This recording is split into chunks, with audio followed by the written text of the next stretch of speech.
We've got a Dream 6-man match with Sweet Dream 6... Oh. Try it again, Jerry. We've got a Dream 6-man tag with a Dreamy Aftermatch. Wake up, folks. This is NXT.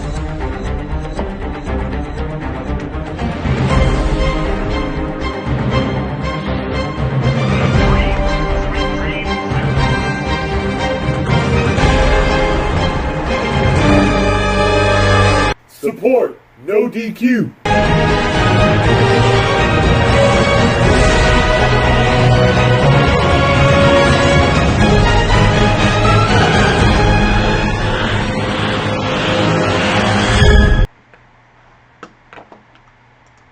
Just in time. All right. Welcome, everybody, to What's NXT for February 5th, 2020. I'm your host, the Rated R reviewer, Stefan Osborne, joined as always by the General Jerry Slaughter. Good morning, wrestling fans. Yes, we're live. Yes. As you could no doubt tell by the flubbing up. Can't edit. No. But it's okay. It's cool. It's cool. We started this show with the Velveteen Dreams return graphic being interspersed. It's permeating into everything on this show, including the intro video with the Slipknot theme song. And cool, so it's happening tonight, you know, at some point during the show. They tip you off for about the first half, maybe a little over half, but then they stop because they want you to forget a little bit so that it's a little bit more of a surprise when it happens. And it is a huge surprise because it is way after the show was supposed to go off the air. We start the show, though, with Matt Riddle and Pete Dunne, the Broserweights. They have a new Titantron graphic for just them, but they didn't come out at the Titantron. Instead, the camera pans to the right, and they come through this newly created doorway in a tricked-out golf cart that has this giant Dusty Cup in the back seat. And this golf cart has been retrofitted to carry this giant-ass trophy. And I love it. I have so many notes for this part looks of the just show. so unamused through the entire ride. It's just great. They come to the ring, and Matt Riddle gets on the mic. And it hasn't been that long ago that I used to just groan in disgust at Matt Riddle on the mic. In this case, this was so good. It was brilliant. So very good. I have tons of notes, and I'm just quoting Matt Riddle because he's just so good. He calls it the Broserweight Mobile. He said that's a thing now. It's a thing. He said it. It's a thing. You can just take it now. That's going to be, I think, one of his gimmicks now. Is just he's just making new things as he goes along. Well, Pete Dunne says that he never thought that he would ever be a tag team with Matt Riddle, but look at them now. They won the Dusty Cup coming up at TakeOver Portland. They are going to beat the Undisputed Era and take the tag team championships. And they get interrupted by Kyle O'Reilly and Bobby Fish, who come down to the ring and they threaten to do this match now. They want this fight now. But then Roderick Strong comes out, whispers in their ear, and Fish says, all right, you know what? I like the fact that he Kyle O'Reilly called them Matt Rydell and Peter Dune. Well, they said they have bigger fish to fry, or specifically Bobby says that, which gets Matt Riddle to say, holy crap, Bobby Fish just said fish. And he says, and I quote, how much fish could Bobby Fish fry if Bobby Fish could fry fish? And Matt Riddle says, don't worry about how much fish Bobby Fish could fry. And Matt Riddle says, you said it, it's a thing now. It is a thing now. Yep. And he just starts repeating it. How much fish could Bobby Fish fry if Bobby Fish could fry fish? Something like that. He turned it into a song, and he's got the rest of Full Sail singing along with him. I would have been singing along with him if I'd have been in a crowd. Yep. It was catchy as hell. This was great. It's a thing now. It's a thing now. Dunne says all that matters is that the Broserweights are going to smoke the Undisputed Era and take the tag team titles at Portland. It was an awesome opening segment. It was. And to follow that up, we had an awesome fucking match. Yeah. Okay, ladies and gentlemen, Angel Garza and Isaiah Swerve Skeet. Scott. Whoever saw these two coming out and thought, man, this match is going to suck is just an idiot. I wasn't sure. I mean, you never know. But no, they've already become like super familiar with each other, especially in that four-way match that they were in. So getting to see them counter each other's spots and like feel each other out and have to come up with different techniques, it was awesome. Well, I have got just a fuck ton of notes. I know some of you people out there hate it, but if you hated it too much, you wouldn't be watching. I'm going to let you give me your thoughts on the match before I get into Spot Fest. Well, I pretty much just gave it, but at the same time, Angel Garza, he's on a hot streak right now, which is weird because he loses the belt, but then he shows up on Raw, and then he comes here and like he puts on a great show as Isaiah Swerve Scott. Basically, it's one of those situations where Angel Garza could not lose this match. He couldn't because like right now he's ride his wave momentum, and will it take him to Jordan Devlin? I'm not really sure. Because right now it looks like he's going to be like just predominantly on Raw. So, but Swerve always pulling different counters, always just looking impressive. Each time he does something a little bit new, and I love it. Colin Andrews says, how much fish could Bobby Fish fry if Bobby Fish could fry fish? Probably not that much. I don't know. Is he a good cook? I don't know. No telling. With his shirt knotted up like it was, he may very well be. I agree with you. Angel Garza could not lose this match. He even took a house call to the side of the head and still kicked out. My first note was a springboard Rana in the corner. And I say this because he jumps from one part of the corner to the other to hit the springboard Rana where Swerve is already standing on the middle rope. It's pretty great. Chris Mace just said, "You're live again." Yeah. Let's see. Garza super kicks Swerve, who goes flip it over the top rope. Try to do okay. How to describe this? Swerve's move where he runs at the top rope and does a front flip, but handstands on the apron before he comes down to the outside. Yeah, when he hit the handstand, he got super kicked in the face. It was just sick looking. He gets back in the ring and Garza hangs him up in the tree of woe and does this sick running kick to the midsection. And this was during the commercial break. This is something you had to like take your eyes off of a Snickers commercial and watch what was going on the left-hand side of the screen. Yeah, still in the commercial break, we got Swerve hit a tilt-a-world side slam buster. So he brings it down like a side slam, but he does it in front of him with a sit-out. And goes immediately into an arm bar, which gets fought off. And then Garza counters a head scissors spin and then drops him with a pancake buster. And then he tosses his pants in his face, super kick, but only a near fall. Swerve counters. I call it the Van Pansinator. There you go, the Van Pansinator. So Garza goes for this reverse DDT, I guess suplex, where he sprigs him off the top rope. But Swerve flips over it, gets a reverse DDT, but then spins it around and counters it into a German suplex, and then immediately goes into a rolling flatliner. Gets a near fall.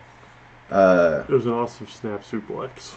He goes for that spring shot. I think he does a stunner, where he springs in through the ropes but off the bottom rope and gets caught with a sick fucking super kick. Oh my god. He thought he had it because he kicked Garza in the back of the head from the apron, and that was a sick kick too. I mean, there was a lot of sick kicks in this match. Curiously enough, not a single one from Roderick Strong. Just a few knees. Anyway,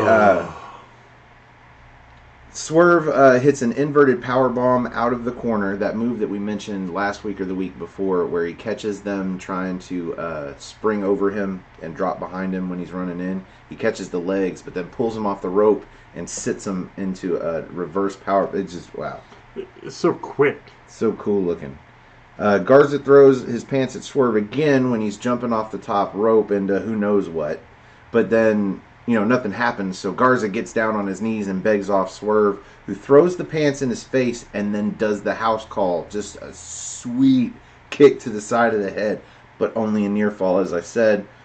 Garza knocks Swerve crotch first off the top rope when he goes up top.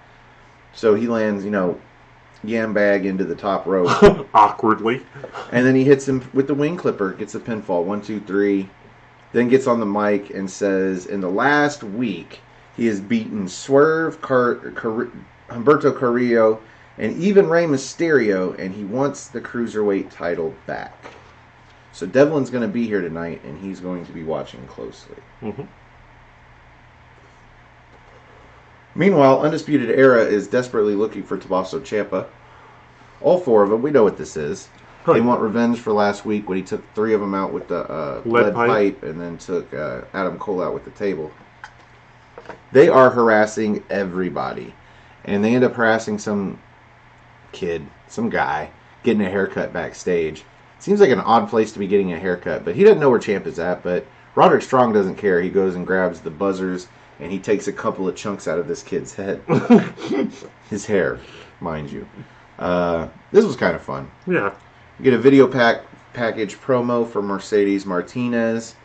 Don't know why, because we're going to get a match tonight with her too. But well, they do that on occasion, like they did with Cameron Grimes, and back when NXT UK started off, we got it with the James Drake. I remember that vividly. One of the first ones we actually got was him talking, and then I think that's the last time we actually heard him talk.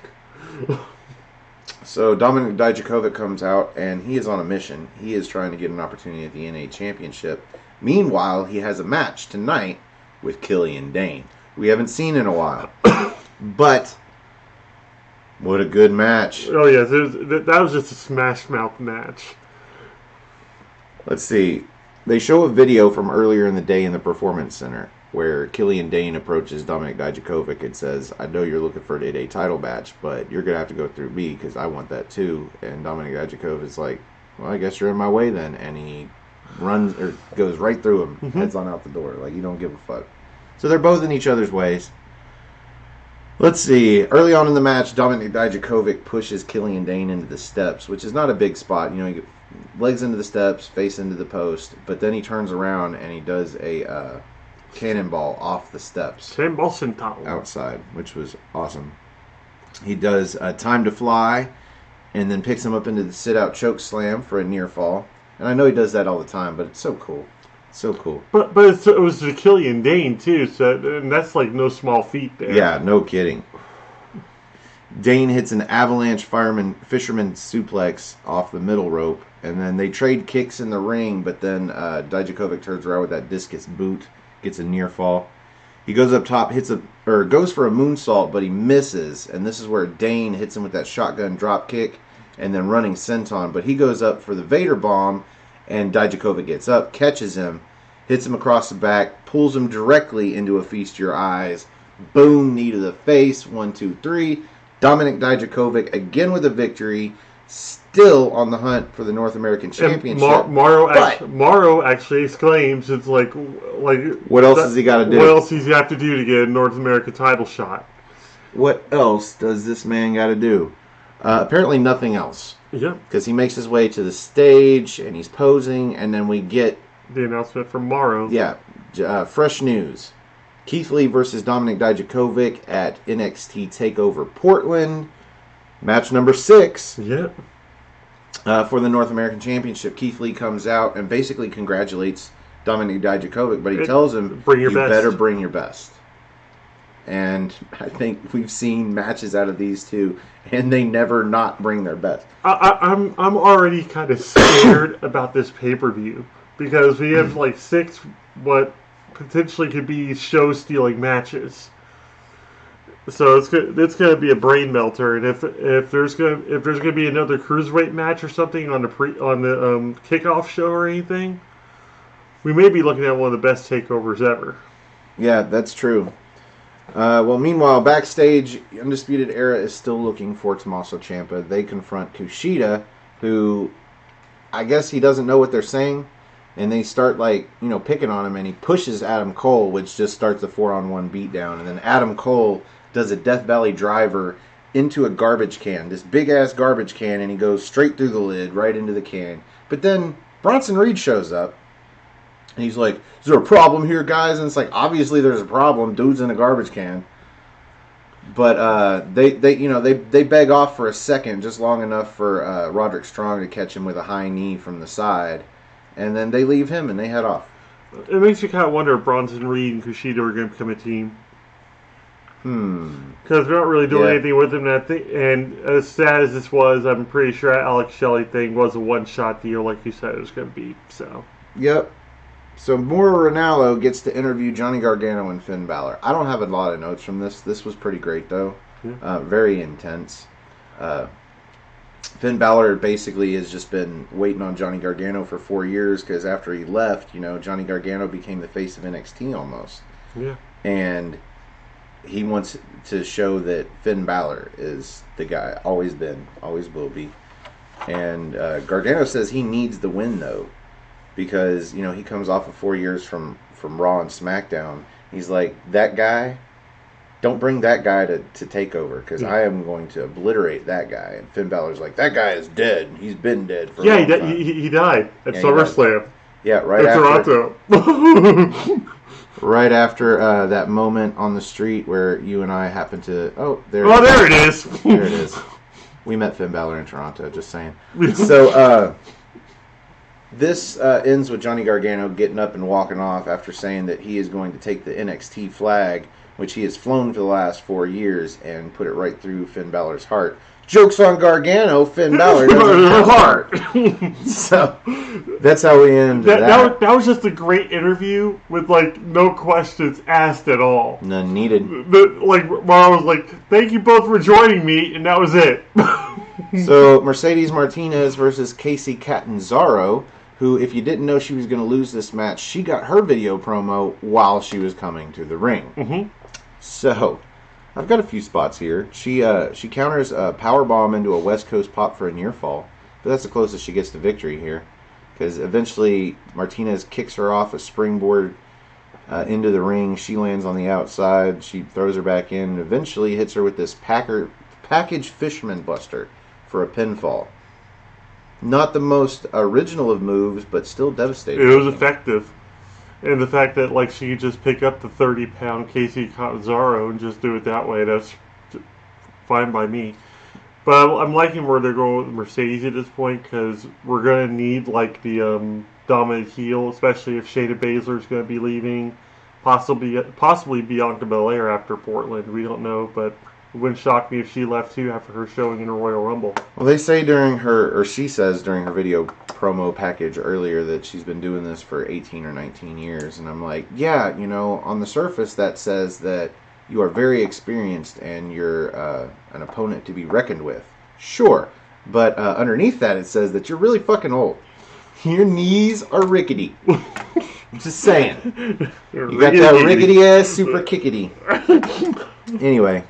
We'll see where they go with her. I like the idea of building up a dominant heel, but I kind of feel like she's going to be built up just enough to be fed to a babyface. That's true, too. Probably Mia Yim.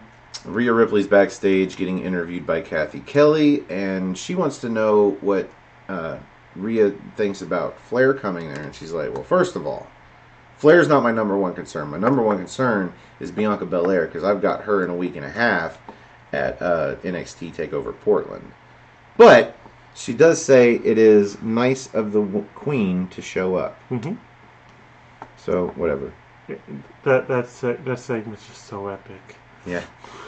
Tegan Nox versus Dakota Kai is going to be a street fight. It's going to happen at TakeOver Portland. That was the 5th match that we got announced. Yeah. Not even on the show. It was a couple of days after the show last week. Mm-hmm. It might have been on Friday Night SmackDown. It might have been on Raw.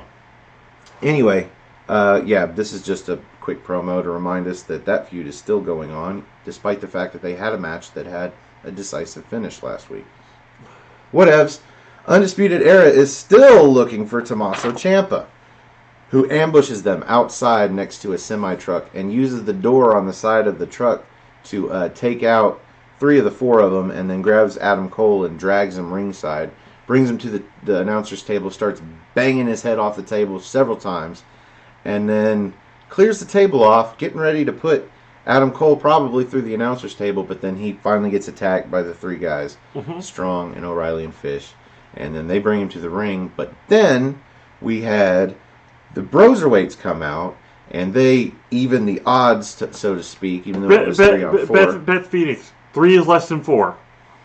Yeah, but they still fended him off, and they took the ring, and Undisputed Era left, and Regal comes out, and he's like, well, they didn't leave. They went to go up the ramp. Regal comes out, and he's like, security and everybody's this out there. ends tonight. Put your gear on. There's going to be a match. He doesn't specify, but he doesn't have time to, because the brawl just continues from there. Mm-hmm. And they have to separate it. I think we go to commercial with the brawl. By the time we come back, order has been restored, and Jordan Devlin's coming out. Thank God. Mm-hmm. Versus Tyler Breeze. This wasn't a match I didn't know I'd appreciate so much. Well, the thing was, like, they said Jordan Devlin was going to be, at the show, but they hadn't said he was going to be in a match, so I was happy about this. And automatically, I was thinking, who will he be facing? And then when Tyler Breeze's music hit, I'm like, this is going to be interesting. It very much was. I have fewer notes than I wanted to take. But we have to acknowledge the ode to his mentor right at the beginning of the match. With the tongue out, Jordan Devlin.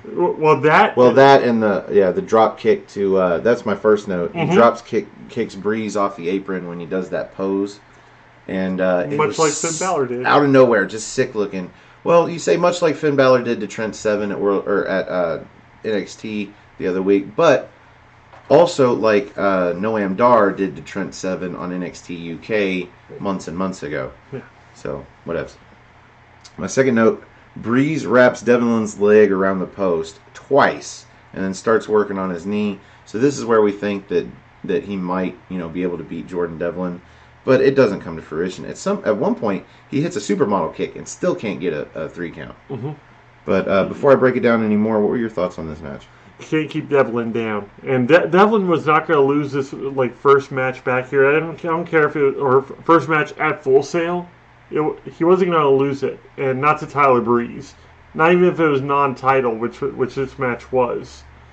But what I like most about this match was it wasn't really a conflicting style, but it was like the old guard versus the new guard, because you have Tyler Breeze, who's been like an NXT stalwart since the beginning. Like he's like one of the OGs, as they keep on calling him. And then you have Jordan Devlin, who's still relatively new to these fans, but he's been at it for a while now too, and just tearing it up. So this match was actually really impressive. Like it was a great showing out of Tyler Breeze, who's kind of lost his shuffle now since Bandango's out again. So it was just a great match. Towards the end of this match, we see Devlin on the apron hit the penalty kick on Breeze, who's on the outside, and then does a moonsault off the corner, off the middle rope, beautiful, or the middle turnbuckle to the outside. They both just barely beat the 10 count in, and then they get up, and Breeze counters a moonsault with feet to the gut on Jordan Devlin, almost rolls it into a single leg crab. But then gets up and hits that supermodel kick, gets the near fall. That's the closest he comes to winning. He tries to do an unprettier, but Devlin counters it and gets into the corner where Breeze comes running in, and Devlin dodges and then hits that springboard cutter. Only gets a near fall. Gets up. They trade blows a couple more times, but then he just hits this sick headbutt into Tyler Breeze, who goes down in a heap, but he's still got the arm. He grabbed his wrist before he fell, and he pulls him right into a Devlin side. 1, 2, 3. Of course, Jordan Devlin gets the win. That headbutt has become like the signature way of setting up for that move, and it's just perfect. Works out great. It's either that or the kicks, but the headbutt is so swift and just knocks him disoriented. It's perfect. So we go from the Irish Ace to a shot outside where an SUV pulls up, and the Queen has arrived. Charlotte Flair is at Full Sail for the first time in a long time, officially speaking. We're going to come back from commercial to Bianca Belair coming to the ring, and she calls out Rhea Ripley because she says Rhea has completely overlooked her and gone to Raw, getting into to SmackDown, a pissing competition with Charlotte Flair without knowing whether or not she was even going to make it to WrestleMania with the title, because in a week and a half time, Bianca Belair expects to go to take over Portland and take the NXT championship from Rhea Ripley. Mm-hmm. So she calls out Rhea, but instead she gets Charlotte Flair, who comes out and gives her props, says, I have respect for you, you're a great talent, you're a great athlete, but you're running your mouth. Mm-hmm. As soon as she says that, finally Rhea Ripley comes out. This whole time, Bianca is just like livid. She is like pacing back and forth and just throwing her hands everywhere. And oh, it gets worse because Rhea comes to the ring, and now it's time for the big girls to talk, I guess, or the champs to talk, and they all kind of are right in each other's space. But then Flair pie faces Bianca Belair out of the way and says, "Go stand over there." The champs are talking. Yeah. Well, this. Apparently, Rhea Ripley takes exception to this because she's not so good with the quips. Bianca Belair tells Flair, she's like, "You'd stand in here and you don't even go here." Meanwhile, Ripley, she tears into Ripley for overlooking her, but she only does that over her shoulder. And Ripley says, "Look, I didn't come to SmackDown It was Raw, yeah, and disrespect you. You don't come to NXT and disrespect us." She says, "We have a saying around here. And it goes like this: we are NXT." As soon as she said that, Bianca Belair puts a forearm to Charlotte's face from the side, and the two of them start beating down Charlotte, and then pick her up into a double electric chair and drop her for a face-first pancake. Boob first. Lots of boob. Lots of boob first. Lots of boob first. Then they stare each other down, but Bianca Belair gets out and leaves, and Rhea Ripley's standing in the ring with the title. And she looks great. I just am so mad that they got rid of that static part of her entrance on the Titantron.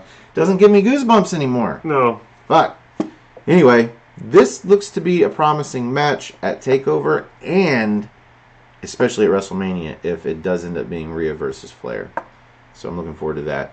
Meanwhile, Adam Cole, Roderick Strong, and Bobby Fish and Kyle O'Reilly are coming out for the 6-man tag match. We don't know which of the three we're supposed to get, but it seems to be clear because Roderick Strong's got jeans on. Yeah. Meanwhile, they don't make it to the ring to let us know for sure because they get attacked on the stage by all three guys, Tommaso Ciampa, Pete Dunne, and Matt Riddle. They fight to the ring. Eventually, they lay out O'Reilly, Fish, and Cole, and they go 3-on-1 on Roderick Strong, giggity. And then they throw him into the barricades off the apron, or off the ramp. And now the match is going to get underway. And this was a pretty good 6-man tag. Not the best I've seen, but not the worst. Yeah. Kind of middle of the road, but... Yeah, pretty much everybody got their licks in and everybody got their moves in. Kind of, yeah. Yeah. Dunn hits a moonsault off the apron onto Fish, but then Strong hits a backbreaker onto the apron because the ref's distracted. I mean, Strong was getting in this match the whole fucking match. He was knee-deep in this thing. Riddle gets a hot tag, cleans house before the commercial, but then after cleaning house, he goes for a pose and gets clotheslined out of his, what would be, boots. Clotheslined out of his imaginary boots. And then Dunn gets the hot tag and takes everybody out. X-Plexes O'Reilly over Fish, which was cool. Mm-hmm. But I think Dunn gets a hot tag and then hits Cole. No, he hits him across Cole. I apologize. But then Cole gets up and hits him with an Ushigoroshi. They start working over Dunn. And then Ciampa gets the hot tag. Comes in, starts taking everybody out. What I haven't mentioned is Ciampa hurt his knee during that initial battle. Mm-hmm. He comes in, hits a Project Ciampa onto O'Reilly, but because of the bad leg, he can't get the pinfall in time. Fish breaks up the pin. Ciampa lets O'Reilly tag Cole because he's fighting for the tag, and Ciampa's like, it's only Cole. I want to beat this guy up anyway, so he lets go. And lets O'Reilly tag Cole in. Cole gets in, and then it kind of breaks down again. But then Ciampa sets up for a fairy tale ending eventually, but Strong comes in, hits that running high knee, disqualifies them. So I'm assuming Ciampa, Dunn, and Matt Riddle win the match by disqualification. But it doesn't really matter. We are back to a brawl. 4-on-3. Brainbuster to Dunn outside with that kick by Fish and O'Reilly. Then they hit the high-low on Riddle. Now they're all inside the ring. 4-on-1 on Ciampa. They hold him down while Adam Cole gets that yellow spray paint he used on the table last week.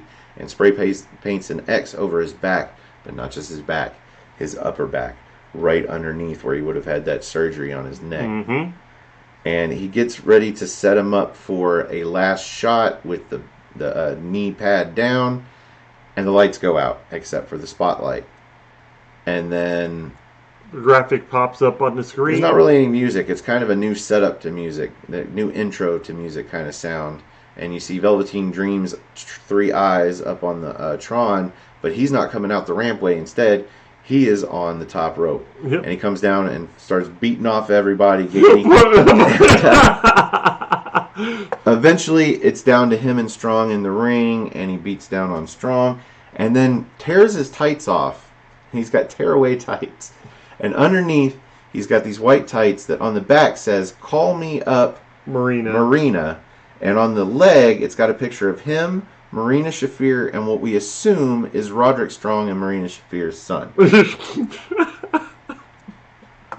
If that's not a fuck you, Roderick Strong. It was such a Rick Rude thing to do, because that's what he did with, I believe, God, I think it was Jake the Snake Roberts, possibly Ultimate Warrior. But, like, anytime that there's a female involved, no, it was also Miss Elizabeth as well. He actually had Miss Elizabeth on his sites for a while. So, yeah, kudos to him for an awesome return. Well, Dream is back. Obviously, his sights are set on Undisputed Era, specifically Roderick Strong. They're the ones that put him out, and it's all because of his feud with Strong over the North American Championship. I call match number 7. Yeah, I feel like this might be match number 7 at NXT TakeOver Portland. Mm-hmm. Roderick Strong versus Velveteen Dream. Sure, why not? Gives the show a reason to start at 7 now. Yep. And still go to 10:30. And we'll still probably only feel like a 2-hour show because all the matches will be awesome. Well, Dream stands tall, and that brings us to the end of the main event. And here on What's NXT, we like to rate the main event using the General's 5-star rating system. Jerry, out of 5 stars, where do you rate tonight's 6-man tag? I'm going to say a 3 3/4. It was your standard 6-man tag match, but like the star power that was in it was just awesome. And the one thing that really marred it was the fact that Roderick Strong was getting so involved in it. So, but then I'm also going to add another quarter off the back of an awesome show and an awesome return from Velveteen Dream. So we're looking at a 4-star. I'm going to start this match at 3.5 because I don't feel like it was anything special, but it was still really good. Just wasn't great. Yeah. I'm going to take a 0.5 star away, though, for that ending because I don't feel like it had to have a non-finish. I don't think the disqualification was necessary. You could have had Ciampa somehow get the victory, but then the odds still come back into the Undisputed Era's favor and they beat everybody down. I'm going to give the 1/4 star back, though, on the back of a great show, and I'm going to level it at 3.5 stars. Even with Velveteen Dream coming back, it wasn't a surprise at all. No. It wasn't It wasn't exactly the countdown to the new millennium. And he waited until after they did those finishing moves onto Pete Dunne and Matt Riddle outside. They had already spray painted on Tommaso Ciampa's back. The only thing he saved was a last shot, which Ciampa's taken before and kicked out of, I'm sure. I'm sure of it. So, yeah, I wasn't... no bonus points for Velveteen Dream in the aftermatch. It was just... It's completely predictable. The fact that he waited so long pissed you off. That and the fact that it was completely not a surprise. Those little spots where they kept coming in and letting us know that Velveteen Dream was coming back. Like, don't do that. It's only a week. Just let him come back and be an honest-to-God surprise. Fuck y'all. Anyway, 3.5. And that brings us to the end of this episode of What's NXT. Thank you for joining us. Please join us tomorrow for the NXT party where we will be reviewing episode 81 of NXT UK. We should be having the holiday Christopher Mace up here on the big screen. Been a long time. Welcome back, sir.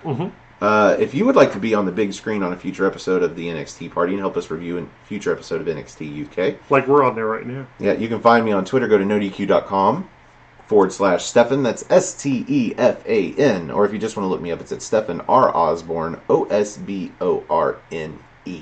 As always, the R stands for restricted. You can also find the gentleman on Twitter. At Gerald_JSJ, my Facebook group Armbar, all capital, ARMBAR. The exclamation point. We also have the Aftermatch Wrestling Facebook page and the Instagram page ran by Colin Andrew, Aftermatch_Wrestling. You can find me on Instagram as well, Osborne.Stefan, and Jerry you can find on Instagram. At the_gentleman_slaughter. I got rid of my Instagram app, but I still go on there anyway and check stuff out. So. Yeah, you don't have to have the app. It's just helpful. The app takes up too much space on my phone. My phone's already shit as it is. Well, you can find us on Patreon as well if you'd like to help the channel out at Stefan R. Osborne on Patreon. But if you just have some time, that would be the best help to the channel. If you like the video, click the like button. That helps the videos. If you like all of our videos, click the subscribe button. That helps the channel. And if you really want to help us, the channel grow, you can hit that share button. Share us on Facebook or Twitter or Instagram or on your YouTube channel. If you have friends that like to watch wrestling, they might like to watch us bullshit about the shows. Go ahead and do it right now. Yeah, we're live. Fuck it. Take your time. Yeah, we're good. Share us. Let's see who's in the chat room. Christopher Mason, Colin Andrew. Y'all better be sharing this shit. We're giving you time. Meanwhile, I guess we can plug them. I do have plugs that I like to put down in the bottom. I don't think I did them today, though. Fuck. I haven't done them with the live ones. No, the live live one's a little trickier. Hopefully I can edit. But yeah, thanks to Colin for providing me with the link list. Hopefully I can get that into the description. Otherwise, you can find Colin Andrew at The Cleaver Colin Andrew, spaces between all words, on his YouTube channel. You can find Christopher Mace at The Holiday Christopher Mace, his YouTube channel. They provide a lot of content. You can find Noah Foster at Noah Foster 210. That's his YouTube channel where he does 205 Live. Matters. For right now. For now. Yeah, that's our pre-show, buddy. You can find simply... Can you imagine if the Cruiserweight match is like a pre-show match on NXT TakeOver Portland? How bad we're going to have to give it to them. You can find the Duchess Cindy Q, Cindy G at simply_C_OK. That's her YouTube channel. And you can find Jabes Headman Hebert at Weymouth Youth Wrestling. That's WEYMOUTH Youth Wrestling. You can find Owen Finch at Wrestling Fortune 44. Let's see. Find the Griff, Mark Griffith at Mark's Reviews. Mark's Reviews. Anybody else? Jeff Meacham does some stuff. Oh yeah, Jeff Meacham's got a podcast on Anchor. I was on it a few Mondays ago doing Chris Benoit. That was very interesting. You should check it out. Just search Jeff Meacham on Anchor FM. You can also find it on Spotify. There you go. Anywhere you can find podcasts, just about. I think he's on Apple. I think he's on Spotify. Jeff Meacham is becoming everywhere again. And I'm happy about this. I'm good with this. And as always, nodq.com/merch where you can get a shirt like this one. Or like, not that one, the orange shirt that I have. It says Stefan Osborne. It's awesome because it's orange. Chris Mace bought one. Support No DQ. Support Aftermatch Wrestling.